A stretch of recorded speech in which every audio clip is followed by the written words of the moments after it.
Miles Davis and George Avakian clashed at Montreux, one ice-cold, one fire-hot.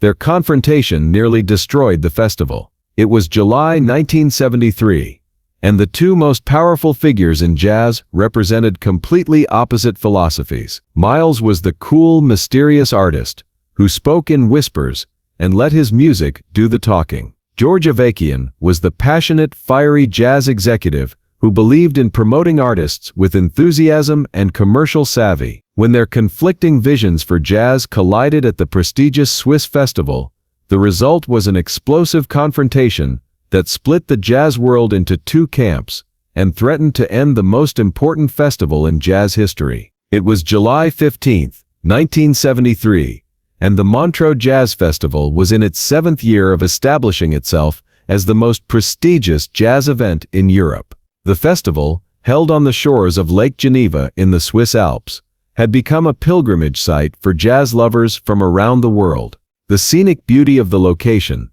combined with the festival's commitment to presenting both established legends and emerging talent, had created an atmosphere that was both intimate and internationally significant.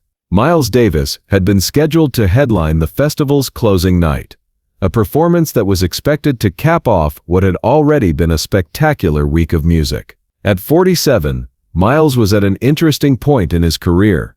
His electric period had revolutionized jazz, but he was also dealing with health issues and an increasingly reclusive personality that made him both magnetic and unpredictable. George Avakian, 54, was one of the most influential jazz executives in the world. As a producer, he had worked with everyone from Louis Armstrong to Duke Ellington. As Columbia Records jazz division chief for over a decade, he had shaped the sound and commercial success of countless artists. Now serving as an artistic advisor to Montreux, George brought his passionate, hands-on approach to every aspect of festival planning. The two men represented fundamentally different philosophies about jazz and its place in the world. Miles embodied the ice-cold artistic purist. He believed music should challenge audiences, push boundaries, and never compromise for commercial considerations. He rarely spoke during performances, often played with his back to the audience,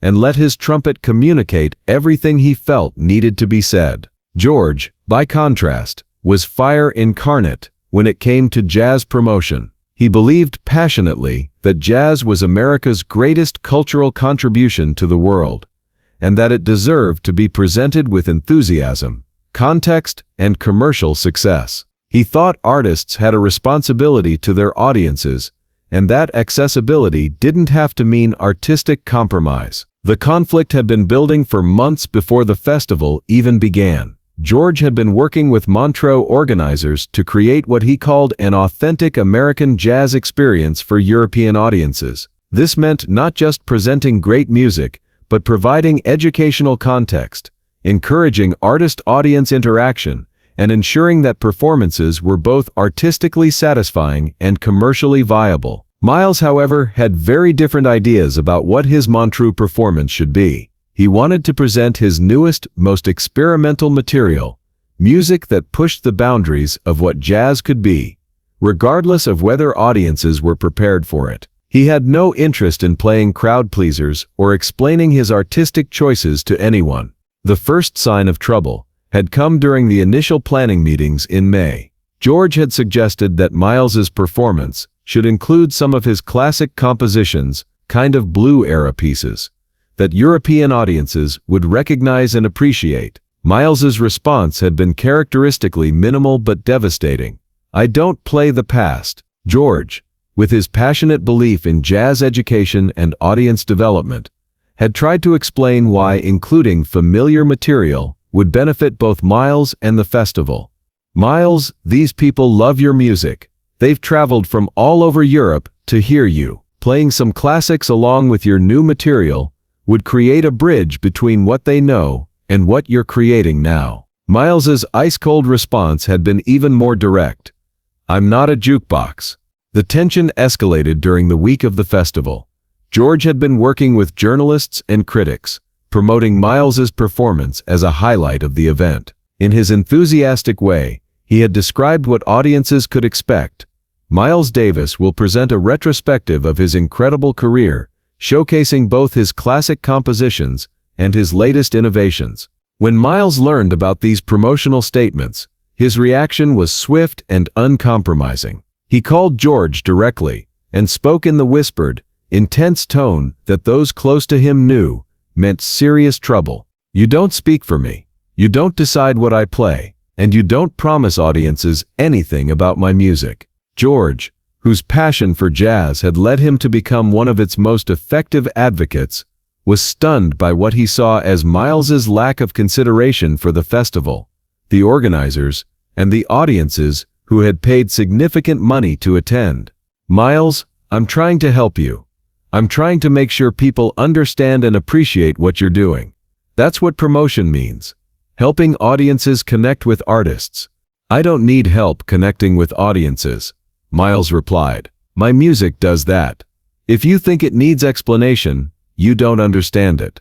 The conversation ended abruptly, but the damage had been done. Both men felt misunderstood and disrespected, and their opposing philosophies had been exposed in the starkest possible terms.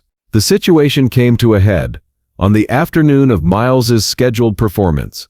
George had arranged a pre-show press conference where Miles would meet with European jazz critics and journalists. This was standard practice for headlining artists at Montreux, and George saw it as an opportunity to build excitement for the evening's performance. Miles, however, had no intention of participating in what he saw as a commercial exercise that had nothing to do with music. When George arrived at Miles's hotel suite to escort him to the press conference, he found Miles sitting silently in a chair, fully dressed but clearly not planning to go anywhere. "Miles, the journalists are waiting," George said, his usual enthusiasm tempered by growing frustration. "Let them wait," Miles replied without looking up. "This is important for the festival. These critics influence how your performance will be received, not just here, but throughout Europe." Miles finally looked at George, with the kind of steady, cold stare that had made countless musicians uncomfortable over the years. "You think I care what critics think?" George's passionate nature, which had served him well in promoting jazz for over 2 decades, finally reached its breaking point. "Yes, Miles, you should care. These people are here because they love jazz. They've spent their own money and time to come to this festival. They deserve some acknowledgement from the artists they're supporting." "They deserve good music," Miles replied. "That's all they deserve. That's all anyone deserves." "That's not enough anymore," George exploded, his fire-hot temperament finally matching the intensity of Miles's ice-cold resolve. "Jazz is struggling commercially. Audiences are turning to rock and pop. If artists like you don't help promote the music, it's going to die." Miles stood up slowly, and his voice became even quieter and more dangerous. "Jazz doesn't need promotion. Jazz needs protection. Protection from people like you, who want to turn it into entertainment instead of art. People like me have been supporting jazz and jazz artists for 30 years, George shot back. "People like me have fought to get jazz the recognition and commercial success it deserves." "Commercial success," Miles repeated, as if the words tasted bad in his mouth. "You want to turn jazz into a product? You want artists to be salesmen for their own music. I want artists to survive. I want them to make money from their art so they can continue creating it. That's not selling out, that's reality." The argument had escalated beyond professional disagreement into a fundamental clash of worldviews. Miles represented the artist's eternal struggle to maintain creative purity in a commercial world. George represented the industry's eternal struggle to make great art financially viable and culturally sustainable. "You don't understand," Miles said, his voice now barely above a whisper, but carrying more intensity than George's shouting. "When you promote jazz, you change it. When you explain it, you limit it. When you make it accessible, you make it ordinary. And when you make it so esoteric that only a handful of people can understand it, you make it irrelevant," George countered. The confrontation reached its peak when George made the mistake of trying to assert his authority as the festival's artistic advisor. "Miles, I've been hired to ensure that this festival serves both the artists and the audiences. That means sometimes artists have to make compromises for the greater good of the music. Miles's response was delivered with the kind of icy finality that ended discussions permanently. "You don't tell me what to play, ever." The words hung in the air between them, like a physical barrier. George realized that he had fundamentally misunderstood the nature of his relationship with Miles and the extent of his influence over artistic decisions. "If that's how you feel," George said, his own voice now quiet but still burning with frustrated passion, "then maybe you shouldn't be headlining this festival." "Maybe I shouldn't," Miles agreed. What happened next became the stuff of jazz legend. Miles packed his trumpet, left the hotel, and drove directly to the Geneva airport. He boarded the next flight to New York without performing, without explanation, and without speaking to festival organizers. George was left to face the consequences of the confrontation. The festival's closing night had to be completely reorganized. Sponsors were furious about the last-minute cancellation. Audiences who had paid premium prices for Miles's performance demanded refunds. But the real damage went beyond the immediate chaos.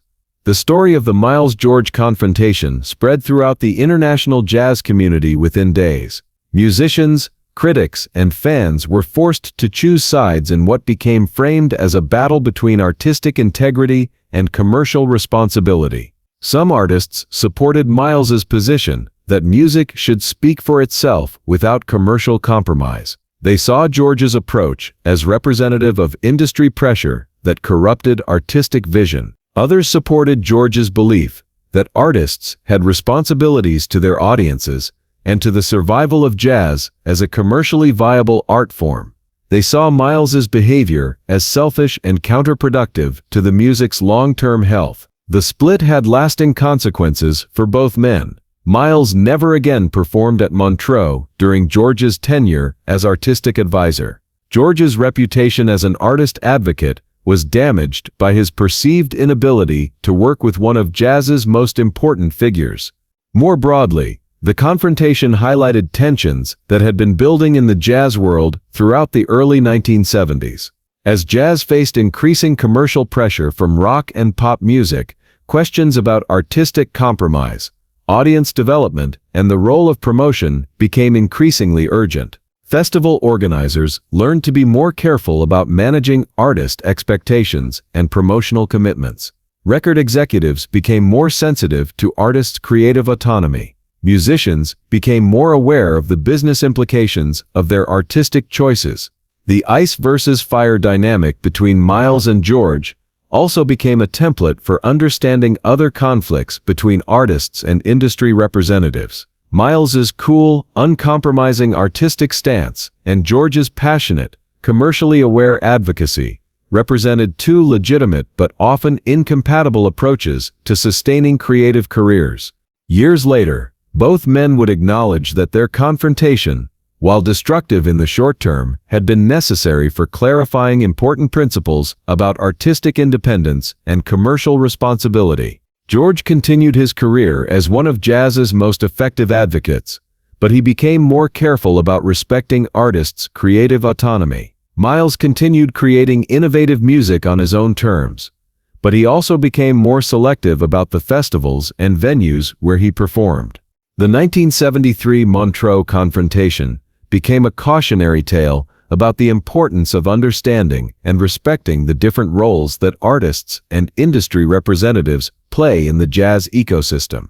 It also demonstrated that even well-intentioned promotion could backfire when it conflicted with an artist's creative vision. Most importantly, the clash between ice and fire at Montreux reminded everyone in the jazz world that great art often requires great passion, whether expressed through Miles's cool intensity or George's hot advocacy, and that both approaches are necessary for the music's survival and growth. If this story of artistic integrity, industry conflict, and the price of uncompromising vision moved you, make sure to subscribe and hit that notification bell. Share this video with anyone who needs to understand the eternal tension between artistic purity and commercial success. Have you ever had to choose between creative integrity and practical compromise? Let us know in the comments, And don't forget to check out more stories about the conflicts that shape artistic careers.